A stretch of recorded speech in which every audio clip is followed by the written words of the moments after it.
Welcome to another episode of Let's Get Vaccinated, where each week we deliver a healthy shot of science and facts. We do two things on this show. We answer your questions about vaccines and the pandemic, and we learn how to effectively communicate science, because sharing science is how we keep our communities safe. In case you don't know me, my name is Dr. Neecey Hudson. I'm a computational biologist with a PhD in bioengineering, biostatistics, and bioinformatics. I'm the chair and science director at Hood Medicine Initiative, a guerrilla science nonprofit public health collective advocating for healthcare equity for all. And I'm super excited to be guest hosting tonight. For a little bit of recent news, it's only Monday, but there's plenty to cover. While the emergency responses to Hurricane Ida and the still raging multiple fires across the West Coast are complicating the already overtaxed healthcare and community resource capacity in those regions, the EU is actually recommending travel restrictions for those traveling from the US due to our recent spike, obviously, in COVID cases and overwhelming resistance to vaccination. I'm sorry, that was just funny when I said it. Our daily average at this point for new infections is 155,000, not counting the unreported cases. So as you can see, there's us over there at the end in August. America first, as usual. We're off the safe travel list, or at least that's the recommendation. And they're planning to restrict travel to vaccinated passengers only, which is a good thing. Good for them for protecting their populace. We're also hearing a lot about ivermectin. No questions this week about it, thank goodness. I'm glad, hopefully we learned all about that last week, but it is making the rounds again as reports of bottles flying off the shelves at feed supply and pet stores. People have taken the scant evidence from one preprint on some clinical trials as gospel, despite the persistent warnings from WHO, CDC, and FDA against using drugs for unapproved applications without medical prescriptions, and for that matter, drugs intended for other species.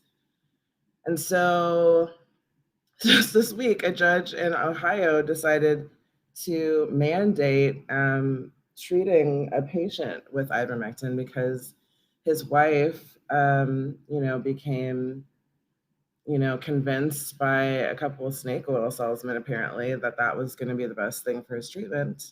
So she took it to court, and they mandated that they treat him with it, even though it's not even approved. And I don't understand how that maths, because the biggest complaint about the vaccine from anti-vaxxers and those resistant to taking it is that it's not approved by the FDA. I don't know. I'm a computational scientist. I don't math right. I might need more training.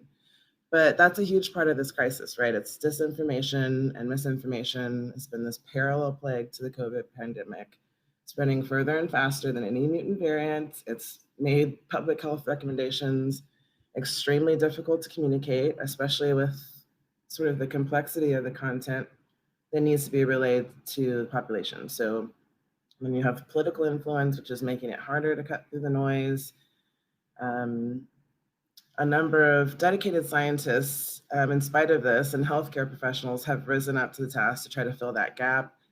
Joining us today are some of my favorite fellow science activists, Dr. Andrea Love and Dr. Jess Steier from the Unbiased Science podcast, which is a podcast and a movement devoted to objective, critical appraisal of evidence on health topics relevant to listeners' daily lives. And I'm so excited to have you guys on tonight.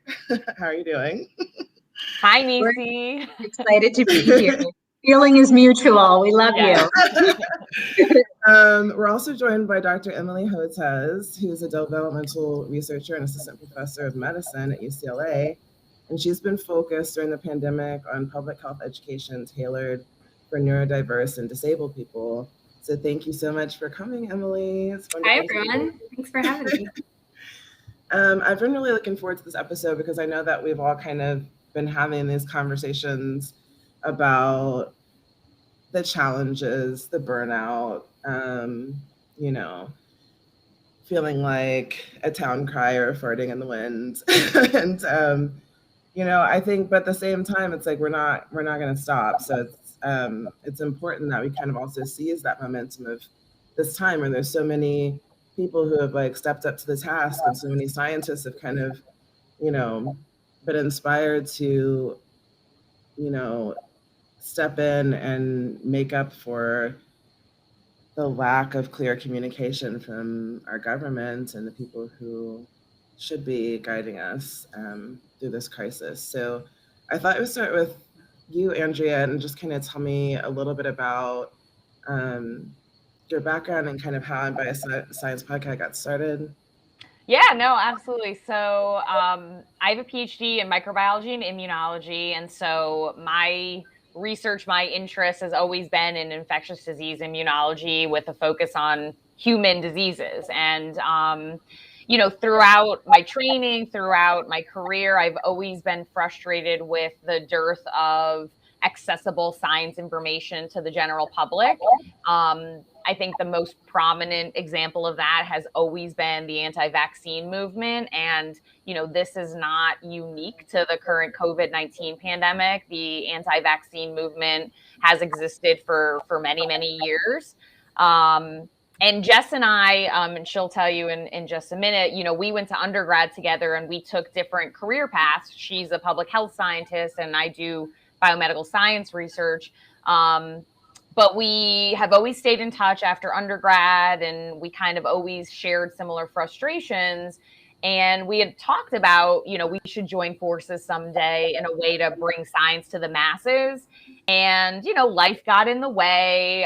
We were developing our own careers, raising families and all of those sorts of things. And there was really never a great time to spearhead it. And ultimately, once the pandemic hit, we found ourselves sharing information and clarifying misinformation on our own personal social media pages. And we decided, hey, there's never going to be a great time, but we have this moral obligation as scientists, as the literal experts in these fields associated with an infectious disease pandemic, that we really just needed to do it. And so we created the Unbiased Science Podcast, which is a podcast. There are 40 episodes already available, but we also do a lot of social media science communication efforts in order to obviously debunk misinformation, dispel myths and pseudoscience, but also provide general education in the sciences to people, arm people to be better consumers of information they find online.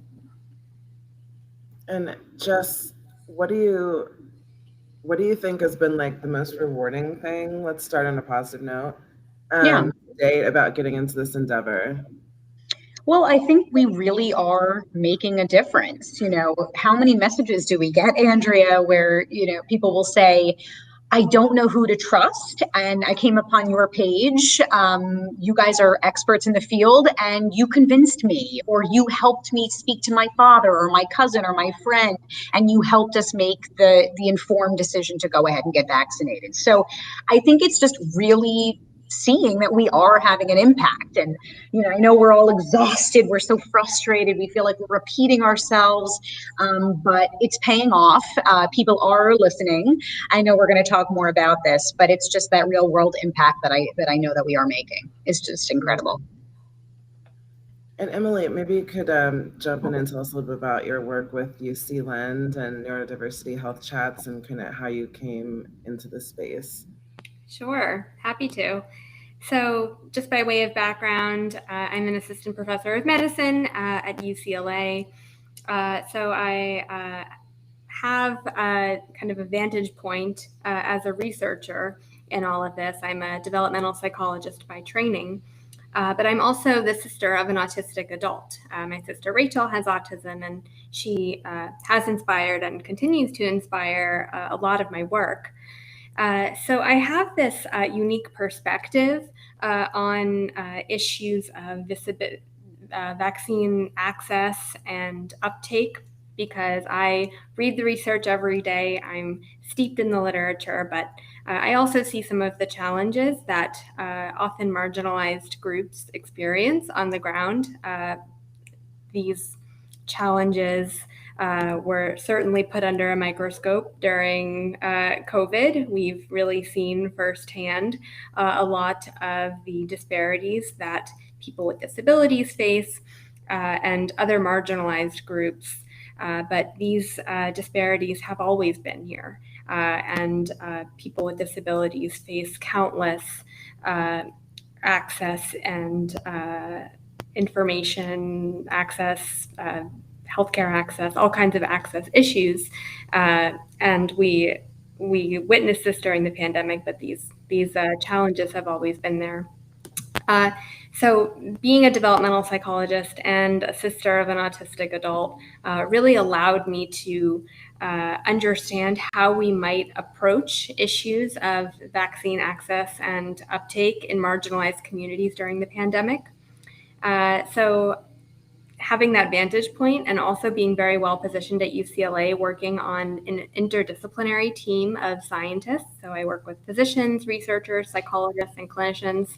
I really felt that I was perfectly aligned to make a difference in increasing vaccine confidence and access and uptake in disability communities, neurodivergent communities. So we were fortunate, my team and I, to receive funding from the CDC and the Association of University Centers on Disabilities, or AUCD, to try to increase vaccine access and uptake in neurodivergent communities by the anniversary of the Americans with Disability Act, the ADA, which was the end of July. We were given a very short turnaround, 2 months, to make it happen. And we kind of took this in 2 steps. First, we recognized we didn't fully understand vaccine hesitancy or barriers to vaccine uptake in the disability community, which is certainly the case for many marginalized groups. And I really wanted to empower students at UCLA to take the reins and have a leadership position in this project. So I had many students conducting interviews with diverse stakeholders, including individuals with disabilities themselves, family members, direct service providers, public health experts, and scientists, to really better understand the issue. And then we also had the advantage of learning from the community that we're hoping to serve. And that's an approach that Neecey at Hood Medicine takes, and many others. And that was really a strong advantage in our project. So then we took what we learned, and we realized we had to get the lessons learned out to the public. It's not just enough to simply convey our lessons learned to the public. We had to be really strategic public health messengers. And that's where Hood Medicine came in. We learned quite a lot of lessons about promoting vaccine confidence and uptake in neurodivergent communities, but also in intersectionally marginalized communities.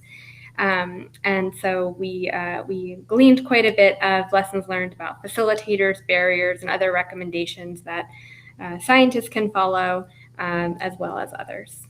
Happy to talk more about that as well. Yeah, that was an amazing experience, honestly. The group is amazing, and I'm so excited to see how that develops as we move kind of beyond the pandemic.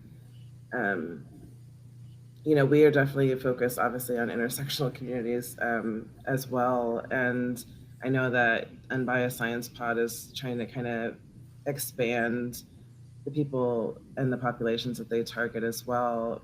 But just, I wondered, if you could talk a little bit about your sort of approach to messaging in general, in terms of how you decide which topics you're going to choose to talk about, and then how you decide to kind of structure the information that you provide. Yeah, was that to me? Sorry, I don't know if it was to me or to. Sorry. Andrea's not answering, so I must have been to me. I love, Emily, how you said you're just steeped in all things COVID. We are as well. We're monitoring social media, and it's sort of like a really informal qualitative analysis of all the posts, and we're sort of trying to identify trends in misinformation or hesitancy. It's not reasons for hesitancy among different populations. And we're also monitoring news outlets, headlines. And so, it's so funny. We often get frustrated because we feel like we're responding to so much misinformation. Like, it would be so nice if we could just get ahead of it and educate from the onset, but often we're, it's defensive, right? Well, I should say it's reactive, excuse me. And so I think that, right, Andrea, when you say that guides so much of our messaging.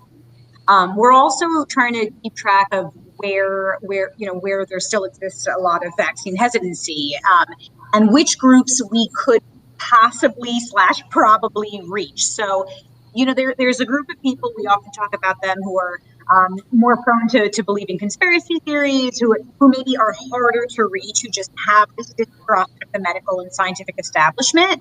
But there are certain populations, like pregnant people, for example, where we're just not seeing the vaccine uptake, and we know that there's such a high-risk population. So we've chosen to focus so many of our posts on things like fertility and safety of getting vaccinated during pregnancy.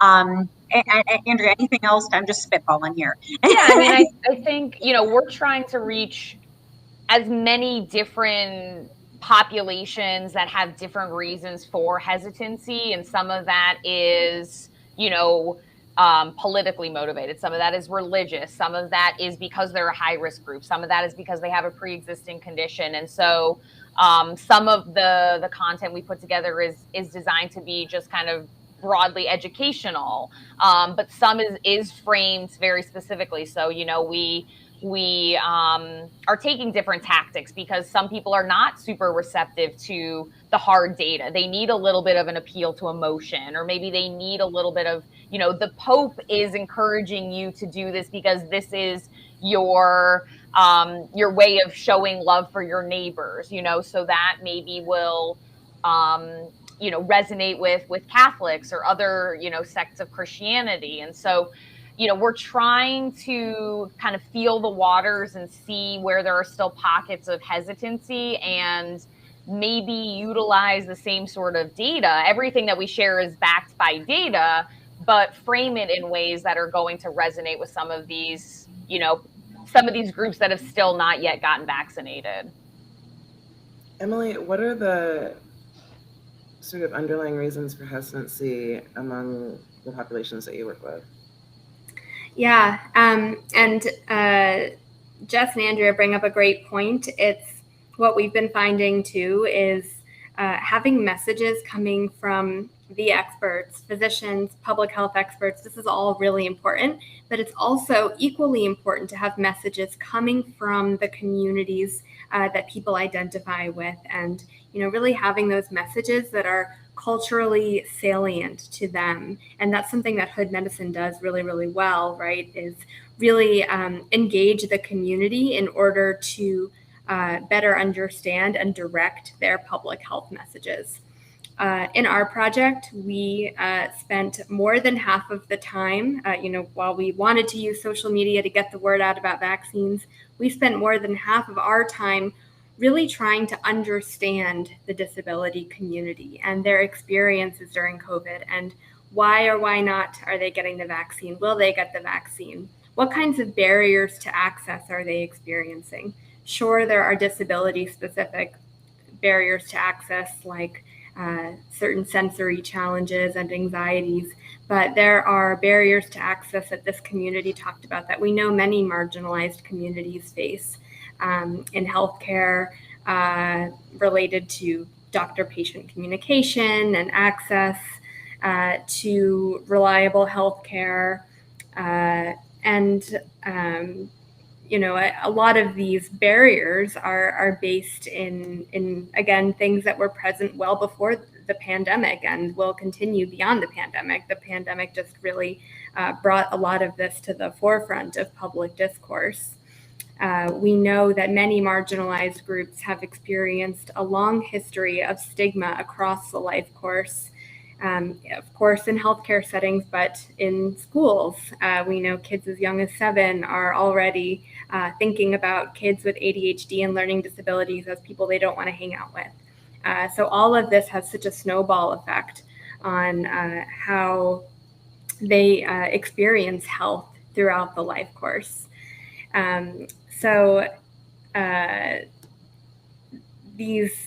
when we're thinking about public health messages and we're thinking about mistrust of healthcare systems or government systems, we do have to remember that this mistrust is oftentimes so ingrained because it has existed for decades, often for many marginalized groups. Yeah, that's true. That's probably one of our biggest barriers in messaging to BIPOC communities, because the the mistrust is so well earned, from unethical human experimentation from like slavery up until, I don't know, the early 1900s, and then medical apartheid until now. It's really difficult, even as like as we try to establish ourselves as trusted messengers. There's so much distrust still for science, for the message, that sometimes we're rejected as messengers, even though the very purpose for some of us pursuing our careers in science and medicine was to kind of like fill that gap and like use science to like service our communities and to encourage other be an example for like STEM advocacy, that kind of thing. It's like I just never would imagine in a million years that I would have worked so hard through honestly a lot of challenges. It's not easy for us even now to access careers in science and medicine, and then to sort of think, oh, here's this chance, like we can like definitely help our people and help people like understand what's going on and everything's going to be great. And then it's just like not at all how I expected things to be going by late fall of 2021. Well, and I think it's, Neecey, you bring up a great point, because, even for you as a Black woman in the science community, I think it's hard for a lot of these populations that have mistrust to separate the institution of science or hospitals or healthcare from the people, the individuals that are choosing to go into this as an insider to affect change from within, right? And I'm sure you get a lot of the same accusations of being a shill or being, bought and paid for. And it's, it's how do you resolve that, right? How do you get people to kind of understand that, there are some obviously systemic issues in the healthcare industry, in the pharmaceutical industries and things like that. But that's not where this information is coming from. This information is coming from individuals who have kind of devoted their careers to be stewards of, data and science. Yeah, it's unfortunate. I wasn't really expecting it to go like this at all, honestly. There is a lot of, even in our community, is a lot of that sort of religiosity baked into it in a lot of segments as well. So that makes it even harder to overcome, because some people do honestly either believe they're just gonna like sort of put it in the hands of God and they don't need a mask. And then some people really honestly believe that the vaccine is like the mark of the devil. It sounds ridiculous to say out loud, but it's true. And, I feel like we have to address it at some point to kind of like start chipping away at that delusion if we want to get through to people. I don't know. What are you guys finding in terms of what resonates most with people, like with your content? Like Jess, for example, what do you think? Yeah. Are people like resonating more with the informational things? Or are they connecting with some of the emotional messaging? There's such a divide. Really, it's so interesting that people have very strong opinions on everything that we post. And no matter what we post, no matter what tactic we try to use, we're doing it wrong. Yeah. There's definitely a group of people, and I tend to think these are people who have some background in science or who have or who don't have that mistrust, who, you know, when we present the statistics, that's what resonates. They want to see the facts, they want to, you know, understand the studies. And then, you know, for others, it doesn't matter how many statistics we cite, is the data are all faked. You know, so you know, no matter what we say, it's all a lie, right, in their minds. For those people, when we talk about things like, we had a post on how many children have lost parents or grandparent caregivers. You know, Andrea said when we try to appeal to emotion. But there are always the naysayers. It really depends. I see a lot of parents that seem anything having to do with children, that seems to be, you know, that's definitely, that gets their attention. You know, so even if they're not worried about themselves, let's say they're worried about their families. It really depends. And I think that's what makes our job as scientific communicators so difficult. There's no one size fits all. We're trying so many different things, and this is new territory. Who's dealt with a pandemic, let alone a pandemic in the time of social media, when we're going up against people who have no expertise and who are given this platform and this false sense of confidence to put out misinformation? It's just, I don't know. Difficult. Yeah, I'd actually like to echo what Jess said with the lack of one size fits all approach. And that's actually something, you know, recognizing that approach has actually been a message that has really resonated with the neurodivergent communities that we've been speaking with. You know, so much of healthcare is you know, we've sort of tried to make it a one size fits all approach. We have all of these protocols in doctors' offices, and this is what's supposed to work for everybody. And we hear from neurodivergent communities that say doctors' offices are built for doctors and not for patients. They will talk about how doctors do not understand their experiences, and it's true, doctors oftentimes request much more training in working with the disability community, because this is often an oversight in medical education.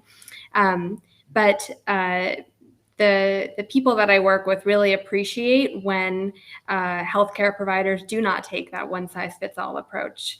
One self-advocate that we spoke with as part of the project said, you know, the person giving me the shot sat down and said, what can I do to make this experience more pleasant or more comfortable for you? And that is not something that I hear every day.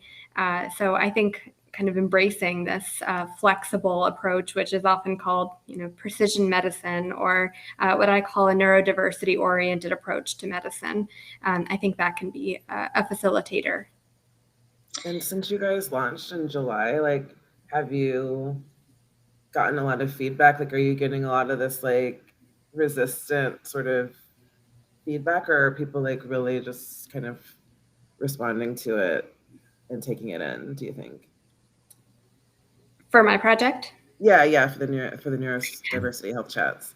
Yeah, we're really lucky to have heard from a really wide range of stakeholders in this issue. So we are getting positive feedback because we're representing the self-advocates, but we're also representing family members and direct service providers and public health experts and physicians. Obviously, our short-term it was called a mini grant, so the potential for reach is, of course, mini in many ways, but we're hoping that we've really laid the foundation for larger initiatives that can build off of what we've learned. So they're not building from the ground up; they're really starting from a place informed by the people that we're trying to serve. Andrea, did you want to say something?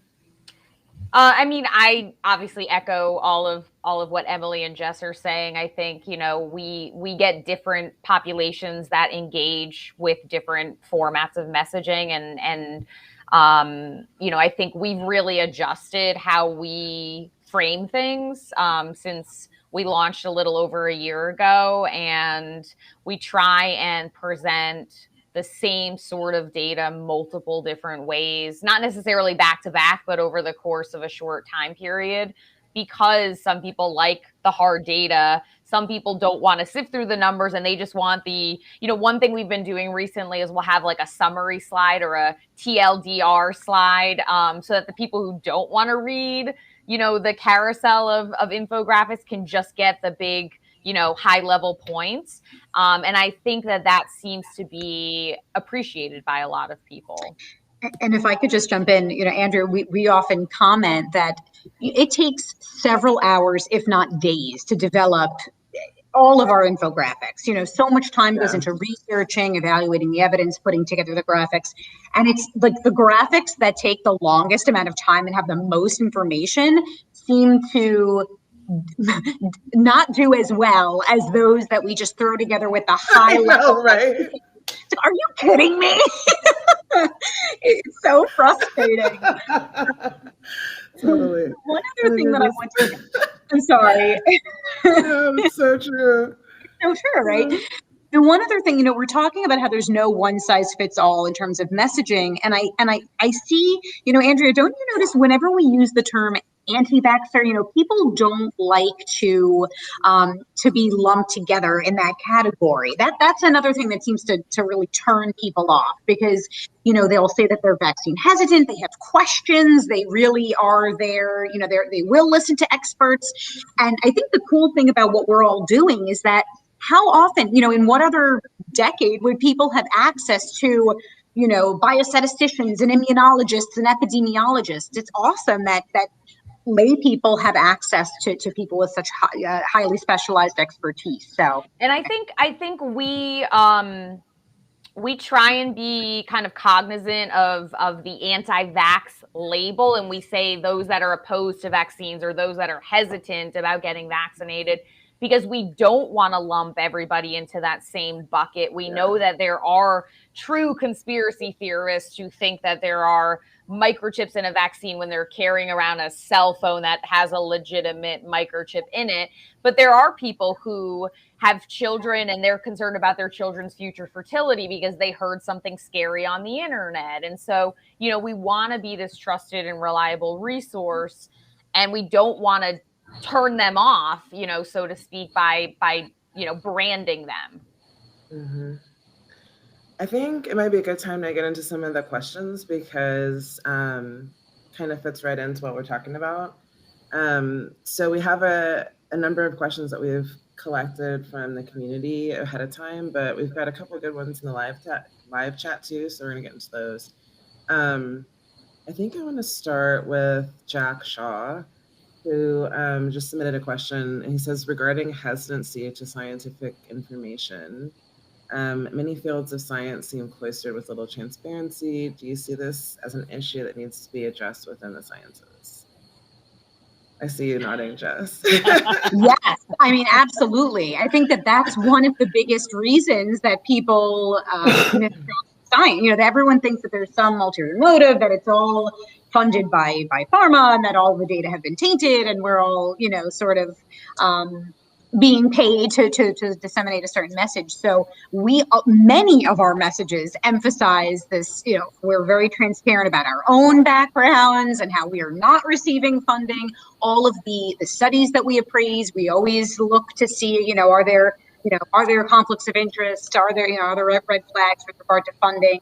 And one of the things we've done actually is, the dirty dozen people who spread misinformation. One of the things that we've done is really highlight, let's be transparent about their conflicts of interest, and how these people are often lauded as these heroic whistleblowers who are going against, pharma and the scientific establishment. Really, they're profiting, they're making millions, they're selling their own supplements, their own products. So I think that's key. This transparency is a way that we can regain trust with the public. And I think, I would echo that for sure. And I think maybe transparency with regard to how research and development is conducted and how drugs are reviewed and approved and things like that. But I also see a little bit of a challenge, because we're seeing the issue with too much transparency during this pandemic, where preprints or non-peer-reviewed studies are getting on the internet, and people who are not trained to evaluate science are getting their hands on them. And because they haven't been evaluated for robustness of study design or whether or not the research model is even appropriate, it's getting wildly misinterpreted. And then that becomes this false flag of, oh, well, this study said this, even though 20 other studies say the opposite. And then we have to spend a lot of time kind of trying to walk it back once the box has already been opened.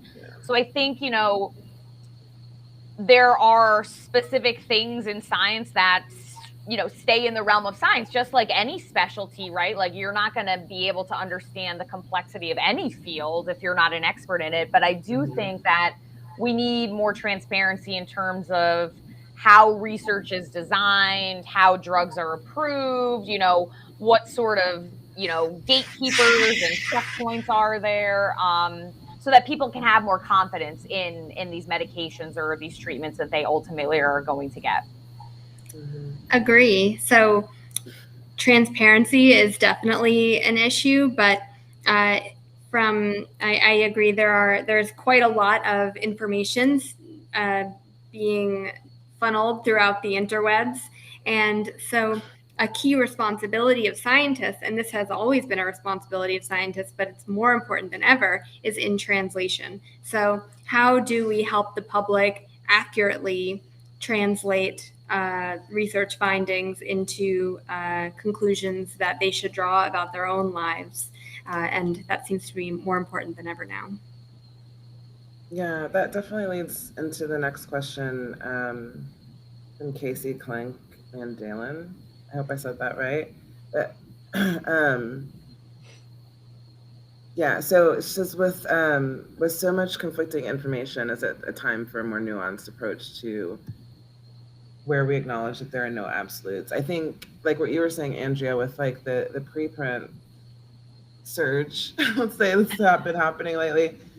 It is frustrating for something like ivermectin, right? Because people start to see like, you know, these reports that imply a benefit with like really scant data we don't really know. And then, you know, we've seen some meta-analysis that say that they're like modestly certain, have moderate certainty, or low certainty, you know what I'm saying, with regards to like the obvious need to kind of let people know to like temper that with, hey, like we need to like really flesh this out. They just kind of are letting us know. But on the other hand, it's like those preprints have been really great in the field of like computational epidemiology, because you need to get those numbers out to people like quick. And so it's like a double-edged sword, I think, because there's some things that it's kind of served us better to have, you know, up to the minute, and other things obviously really need 2 or 3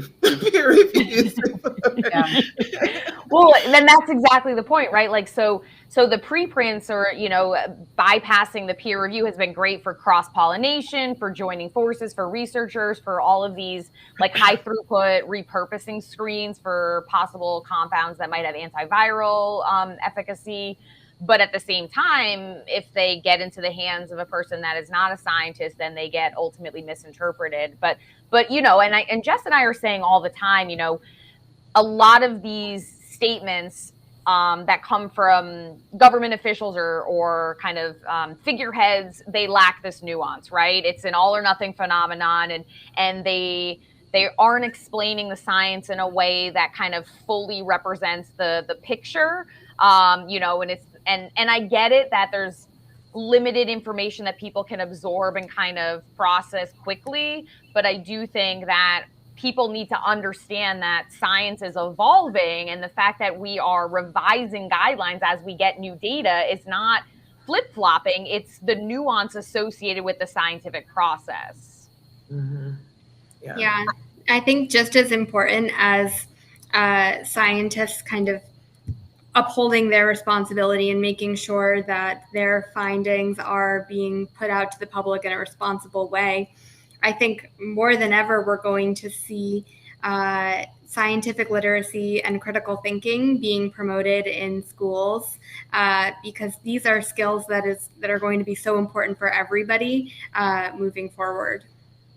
From your mouth, Emily. I was gonna say, Emily, like, I love this because, you know, obviously the challenges we're seeing right now with the uptake or lack of uptake of science it comes systemically, right? It's the failure of educational systems. It's a disproportionate focus on passing these standardized tests without any sort of critical thinking training.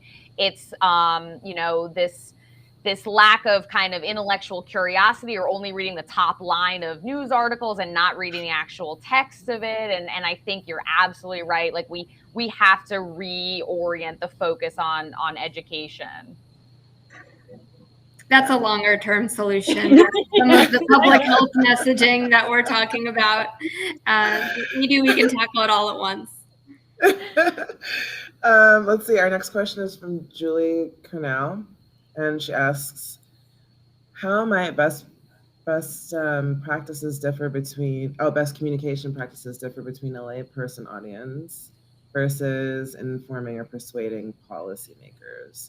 And so she's wondering which strategies, for example, is it repetition, personal narrative, etc., might be recommended for widely disparate audiences, that kind of persuasive piece, versus how do we persuade policymakers who actually can have the influence to, you know, because as we've seen, you know, we're not going to be able to do this by the honor system, not for masking, not for vaccination. People need to be guided as much as they keep calling us sheep. I can't. You know what? Somebody answer the question. I can speak a little bit to this based on what I've been seeing with the pandemic. You know, at the very beginning of the pandemic, we saw these vaccine prioritization guidelines, and my colleagues and I were, I guess, disheartened is not quite conveying the emotion, but disheartened to see that individuals with most disabilities were excluded from receiving priority vaccines. And that was a policy decision that reflects a longstanding history of marginalization against this community.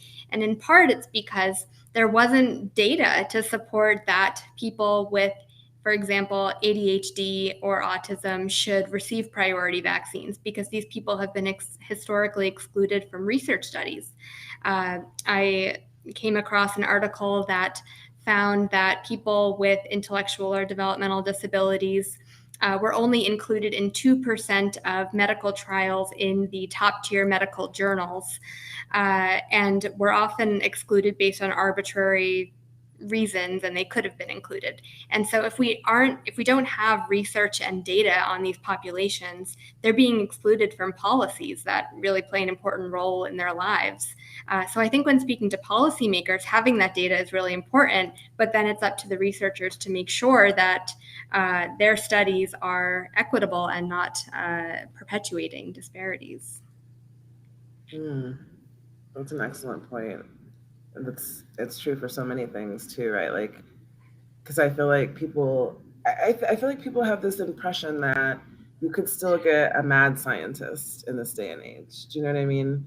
And it's like, and it's precisely because there's so many physicians who deliver humiliating experiences to so many like marginalized patient populations in the exam room, coupled with all of that history and all of that sort of instinctual fear. And I think it makes it difficult for people to not only to trust, but to understand that the information that they're getting is not coming from a corrupt place. I think people, you know, kind of, especially in, like, for example, the Black community, you know, we've heard a lot about like Tuskegee, for example, and people like literally still think we could have a Tuskegee today and don't really understand the oversight that's involved in scientific and medical research, where you have, I mean, they should by now, looking at the world's largest clinical trial that there ever was. But I think people still get this sense of like, there's something nefarious going on in science, not realizing that we are held to the highest standard of any other profession. And really, it's in medical practice where it's extremely difficult to even like file a complaint against a doctor. And I'm here to tell you like firsthand. And it's really a grueling emotional process to go through. And I'm a PhD scientist. I speak the lingo. I'm in there. I did my PhD in the School of Pharmacology and Toxicology. So I know the drugs. I'm in there talking my shtick and everything, and people still blow me off and don't give me the treatment that I need and harm me further by disregarding what I tell them about my health. So I know if that's happening to me, it happens to other people. And so it just continues a cycle of distrust where they start to conflate medicine and scientific research. And now we're at this place where everyone thinks that because we can still have, like really troubling and harmful experiences in exam where people like withholding treatment and disregarding diagnostics, that you could still get a mad scientist in this day and age, and that you just can't. Like people. It's just, I wish they knew more about the process. I love that you brought that up, Neecey, because it's something Jess and I talk a lot about, that physicians are physicians and scientists are scientists, and there are some physician scientists and all of that, but they're not the same one and the same, right? Science and scientific research is kind of a separate entity from, physicians and practicing medicine. And, we did a whole podcast episode on human subjects research and kind of past atrocities that led us to where we are, and institutional review boards and all of the paperwork and all of the approvals and all of the oversight that you have to go through now to do any sort of clinical research, because of that, to try and create some of that transparency. But of course it's still problematic. I think it's worth kind of reiterating that. And I think that brings it back to this kind of messaging where when you're talking about speaking to policymakers, the framing has to be for society, right? It has to be kind of this global, this population level guidance. So we need to make sure we include marginalized populations. We include high risk populations. We have all of these tiers. Whereas when you're talking to the general public, the layperson, some of that framing, some of those strategies have to appeal to individuals, right? So you have to have multiple different strategies and styles of messaging because different things are going to resonate with each individual. Whereas your policymakers have to look at it from, okay, well, what is, cost benefit? What is the risk benefit? What is, kind of societal benefit of all these different mitigation or implementation measures that they might be considering? Yeah. Let's see. I think we probably have mostly science ones left. So I think maybe I'll go to Kara Turner next. And that was from the live chat. And she asks, what are your thoughts on the difference? This is actually a good one. And the difference between smallpox and polio versus COVID vaccines in terms of population getting the vaccines versus rebelling against them. Well, there have always been anti-vaccine advocates, activists, whatever you want to call them. Even during smallpox, we actually did a couple of posts, one on 4th of July, because we talked about the historical kind of mandates for variolation. So variolation was the rudimentary smallpox vaccination before we actually had, our cowpox vaccine, basically. But George Washington had his troops variolated at Valley Forge, and most of them survived smallpox, whereas other forces, who was it, John Adams up in Quebec, he didn't believe in it, and his troops had to retreat, and they probably lost Quebec as part of the Revolutionary War as a result because of a smallpox outbreak. And, we recently talked about mandates in the context of history, and Boston implemented a smallpox vaccine mandate in the early 1900s, and there were some people that didn't want to get vaccinated, and they tried to sue the health department, and the Supreme Court said, no, the Boston Health Department is able to mandate this. It is constitutional. The good of the many, outweigh your kind of personal freedom, because not getting vaccinated puts you at risk. When we talk about polio, I think something that we're really trying to do here is this kind of public vaccination. So Elvis was a very kind of a key figurehead where he got his polio vaccine like on, you know, on media, right, to kind of show everybody that it was safe, and you know, Elvis was doing it and be like Elvis. And you know, we saw a lot of people doing this, right? Like Paul McCartney got his vaccine and put it up on Instagram. You know, all these political figures, religious leaders, people trying to kind of be a good example and encourage people in their communities to get vaccinated. I don't think it's any different now. I just think the reach of social media and misinformation is greater. So I think we have to work that much harder to combat those very loud minority. I think also it's a little bit to do with the like outward manifestation of disease. I feel like with smallpox and polio, it was clearly physically debilitating. And also, I mean, we know that COVID is too, but people just, I don't know what they think. The hospitals are full, you guys. Right. I don't know what they think, but I feel like everybody just sees this distant possibility. The couple people here and there on ventilators, you guys. Right. It's almost 10 million people have died. Crazy. Go ahead. I'm sorry. I was interrupting. I guess the other thing is that you have some people who only have mild illness, so that doesn't help, because then you have the people saying, oh, you know, people who are otherwise young and healthy thinking, oh, I'll just be one of those people where it's just, you know, mild cold or like flu. That's not helping us. You know, they're not thinking about the millions of people who have died. The other thing, I'm sorry, I don't really know if this is a great response to this particular question, but I'm just thinking about the difference between now and then. We have other tools like rapid testing and PCR. You know, we need to also, obviously, we have to keep fighting this vaccine fight. There's no question. But I think we also have to think about these other strategies to help get this. You know, maybe we also need, certainly we have to keep talking about masking and social distancing, but maybe we also need to talk more about more regular testing and rapid testing. I don't know. It's a crazy time. We have so many tools under our belt, and so many people are just refusing all of them that it's how, you know, I don't know how we're going to get through it. I kind of feel like we have a lack of discipline as well. Maybe I feel like back then, people were more apt to follow recommendations from their leaders. Yeah, and I think there was more during of the Blitz, people in England turn their lights off every day at dusk.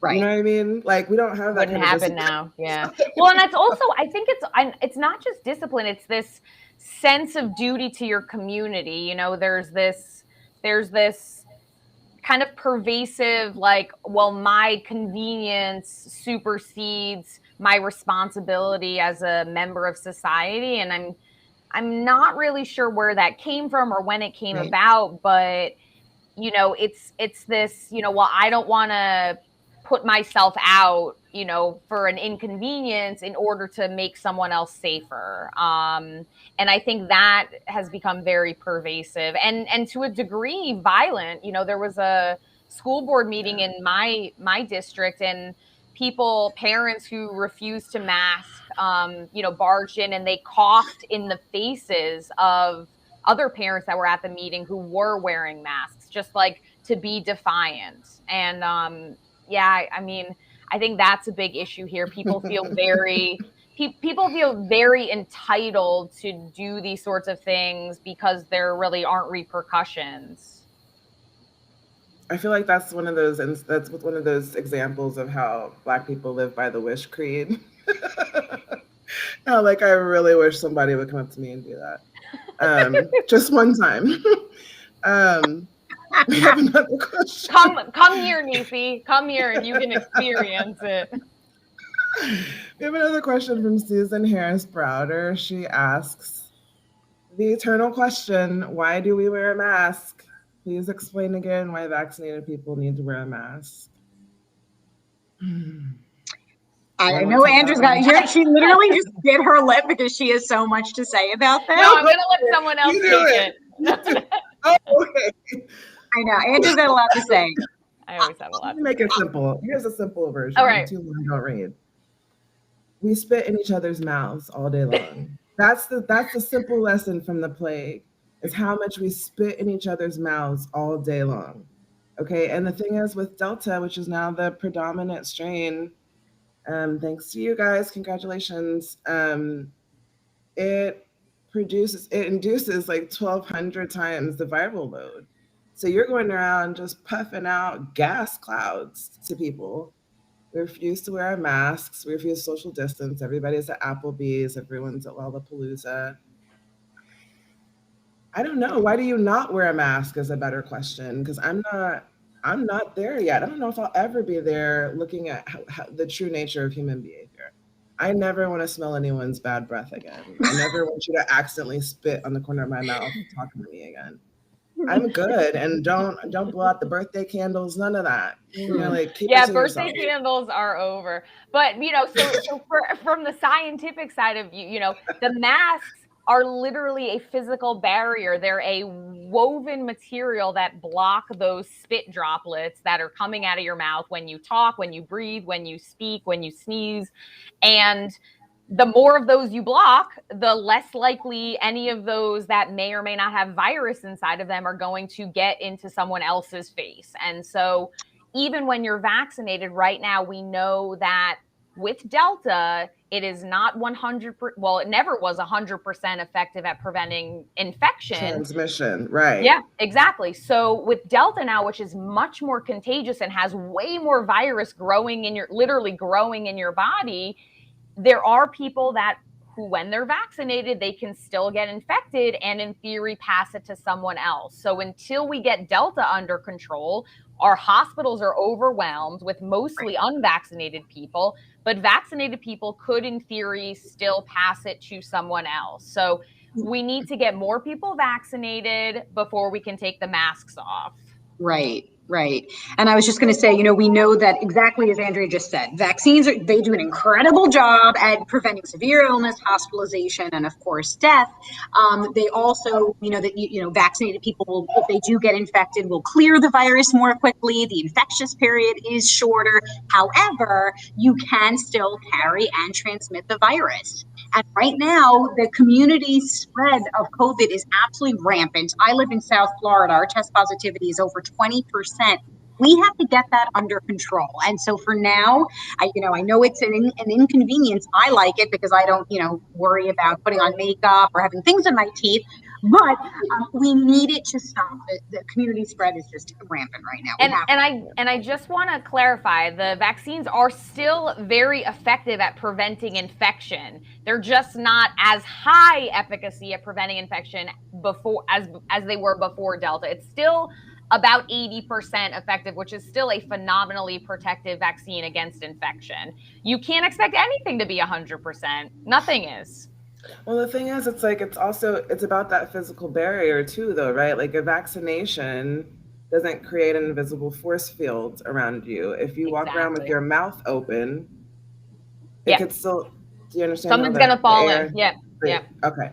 It's the Swiss cheese model. You need multiple layers of protection. Yeah.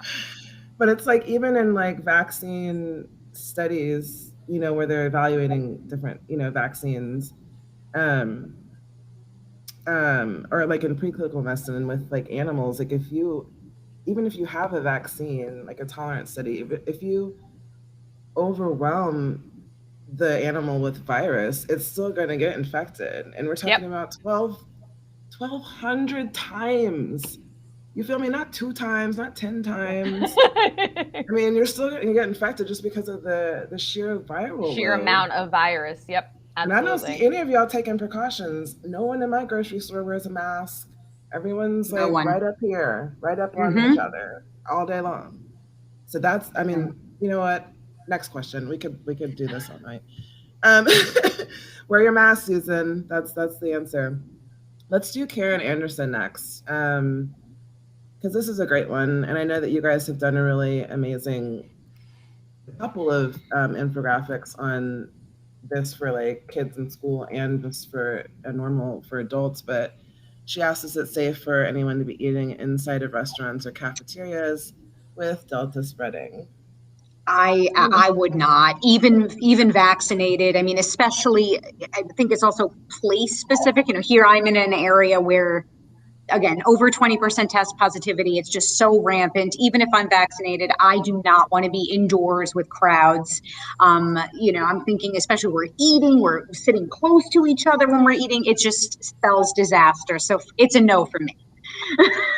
Yeah, I mean, I'm of the same belief. I've very selectively done outdoor dining at, you know, restaurants basically where like there's a table on the sidewalk. But, you know, I think it's also what your risk tolerance level is. You know, if you're a family who have unvaccinated children, you know, anything, I think people forget that whatever the lowest amount of mitigation is going on in your household, that's what everybody is exposed to. So if your partner is not vaccinated and goes to the grocery store without a mask on, it doesn't matter if you do, because whatever they're bringing home, they're giving it to you.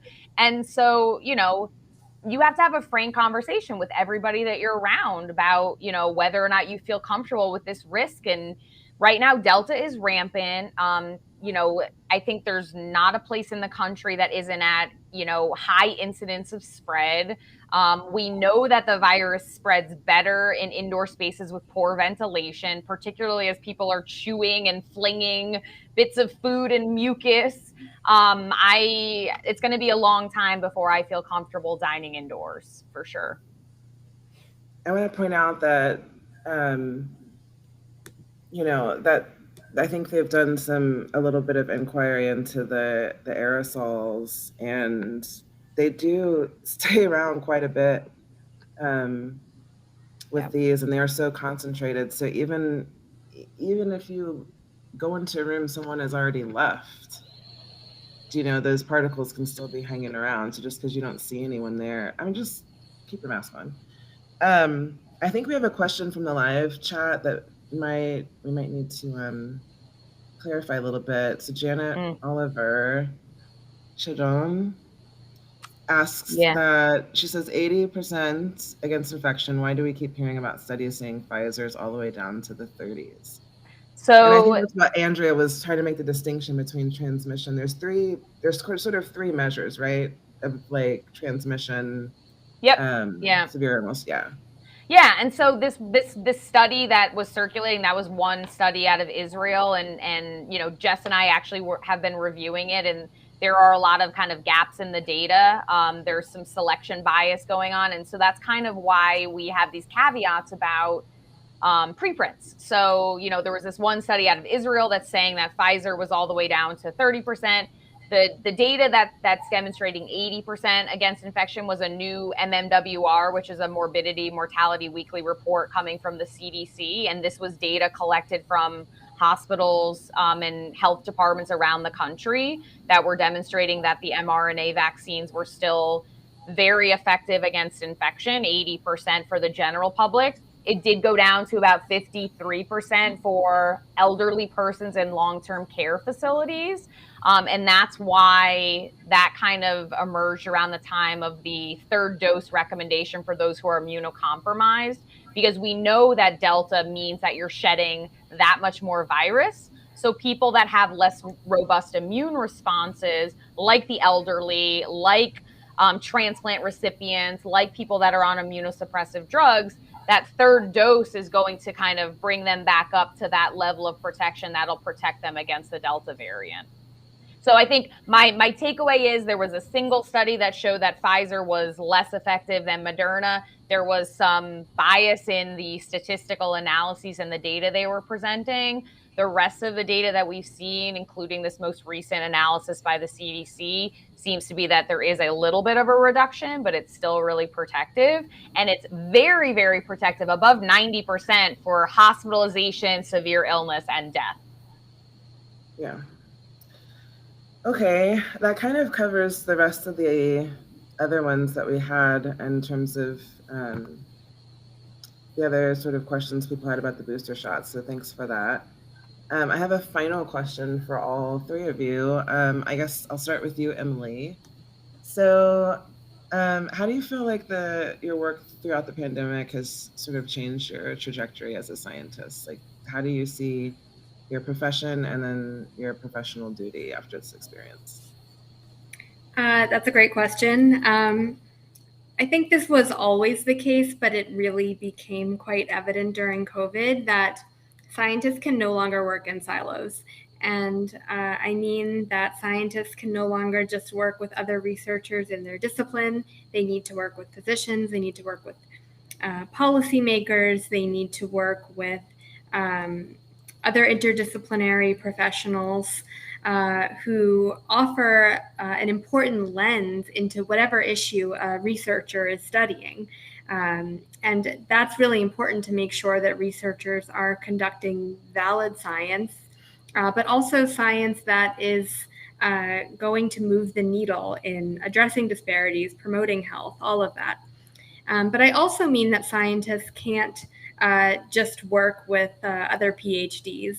We've got to engage the communities that we want to serve. We have to really understand the issues in the communities. And again, it's not just about being equitable and being a nice scientist. And so I'm going to interview the people that I'm studying. It's really, if you want to conduct valid science, you have to engage the community. Jess? So before COVID, if you asked me what I did or what I do for a living, I would answer that I am a data scientist, a health policy analyst. And ever since this came about and when we launched Unbiased Science, I really see myself first and foremost now as a scientific communicator. And we, Andrea and I always say, we never received any formal training in communication. So we're kind of learning as we go. But I feel like this is a skill set that I'm still cultivating, but I'm so passionate about it. And it's so evident to me that there is such a need for scientific communication that, especially in the time, as I said before, of social media, people just do not know what to believe. There's too much misinformation out there. And so I see this as my role. This is my passion. And so I see myself continuing down this path, even after COVID. Yeah, I mean, I echo Emily and Jess. We say it all the time, science is not finished until it's communicated. And that doesn't just mean in our niche. That. that doesn't just mean in our niche of scientists, right? And that means in the communities, that means to policymakers, that means to the general public, that means to clinicians, right? And there are so many brilliant scientists out there that just don't have the skill set to convey their revolutionary data in an engaging manner or in a way that is digestible to the general public. So I think those of us, whether it's formal training or acquired out of need, that have honed that skill set really do have a duty to continue with that. And frankly, I think that graduate training for, science should include digital communication, science communication, all of these types of skills that we've all had to learn on the fly, because it really is a critical and integral part of science is being able to translate it in a way that people can actually, do something tangible with that information. Well, thank you guys so much for joining today. This is so much fun, and I'm so excited that everyone got to see your brilliance. Seriously, you guys, obviously I'm super fans of Unbiased Science, and Emily, come on. We are super fans of you guys too, of course. But before I let you go, do you guys want to tell us how we can follow you and support your work? Unbiased Science Pod, I'll start with you guys. Yeah, so we're on all kinds of platforms. So we're on Instagram, Facebook, Twitter. We're still kind of figuring out in LinkedIn. We also have a podcast, as Andrea said. It's available on all platforms, including Spotify and Apple and Stitcher. Right now we're on hiatus, but we're coming back for season 2 in a couple of weeks. Kind of have to figure that out. But yeah, Instagram is where I'd say we're most active. Our handle is @unbiasedscipod, and our website is www.unbiasedscipod.com. And you can we actually have a searchable database by keyword for all of the sources we've ever used in any infographic. And you can also listen to our podcast episodes directly on the website too. And Emily, what about you with how can we find neurodiversity? I'm far less connected, but I actually, during the pandemic, I did join Twitter because I really saw the need to. So my Twitter handle is at Emily Hotez PhD, and you can of course follow me there. The project handle is Neurodiversity Health Chats, and if you're a student at UCLA, you can come take my classes. Yeah. Nice pub. We'll have all those links in the chat. Thank you guys so much for coming on. We're gonna have to do it again. Have a good night, you guys. Thank Bye, you. everybody. Thank you. Bye. That was fun. Love them. So as science advocates, we should keep doing what we're doing and make sure that we're using science for good, keeping our communities protected, and speaking up. And one way we can do that is to help out with the March for Science calls for implementing mask mandates at the state level for your local government, and also stricter mask guideline petitions to the CDC. So you can just kind of click and fill in your information, and we'll send off an automatic email for that so that we can start to tell the people in charge that we're not going to take it anymore. We have a shared responsibility to use science for good and find ways to communicate science to the public in a manner that is relatable and easily understood, to empower the public to make the right decisions, to keep their families safe. And to that end, I will leave you tonight with a hilarious TikTok from @HotVicKrishna, explaining how viruses mutate to evade immune detection. Seriously, you guys, it's hysterical.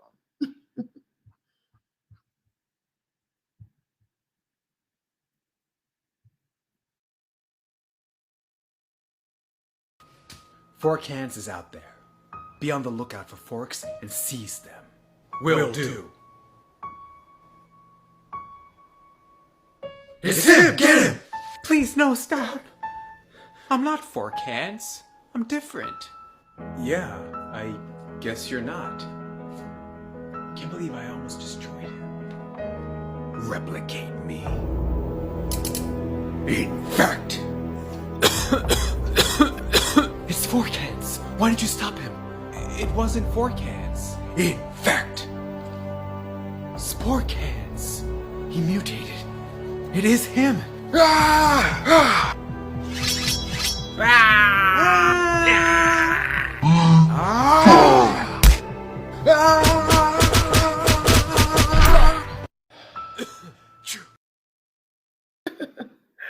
Seriously, that's a brilliant piece of psychoms. I hope you guys got the facts you needed tonight. Thank you for being with us, and we'll see you next time. Good night.